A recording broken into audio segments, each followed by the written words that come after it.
BJP MP Etela Rajender Telangana ప్రభుత్వంపై తీవ్రంగా విమర్శలు గుప్పించారు. 30-60 గజాల్లో పేదలు కట్టుకున్న ఇళ్లను కూల్చేస్తున్నారా?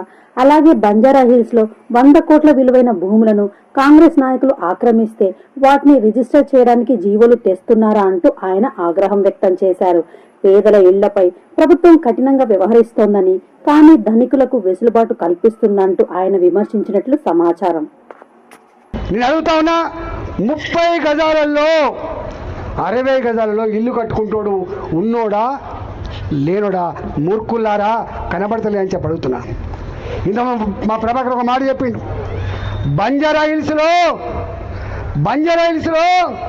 ఒక్కొక్క ఎకరం 50 కోట్లు, 60 కోట్లు, 100 కోట్లు గా భూములని నీ పార్టీ నాయకులు, డబ్బున్నోళ్ళు, కలిగినోళ్ళు, ఇవాళ అధికారంలో ఉన్నోళ్ళు ఆక్రమించుకుంటే దాన్ని రెగ్యులరైజ్ చేయడానికి ఇంతకుముందు చెప్పినట్టుగా జీవో నంబర్ 58, జీవో నంబర్ 59లో వన్ ల్యాండ్ 6 ఎకరాలు ఉంటుంది, కానీ 20 మంది పేరిట 30 మంది పేరిట చిన్న చిన్న బిట్లుగా చేసి వాళ్ళకి రిజిస్ట్రేషన్ చేసావు కదా కొడుక.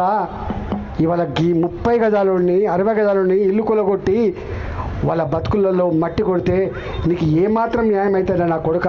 వాళ్ళ కన్నీళ్ళు, వాళ్ళ ఉసురు తగలదారా నా కొడుక అని చెప్పి అడుగుతా ఉన్నాయి.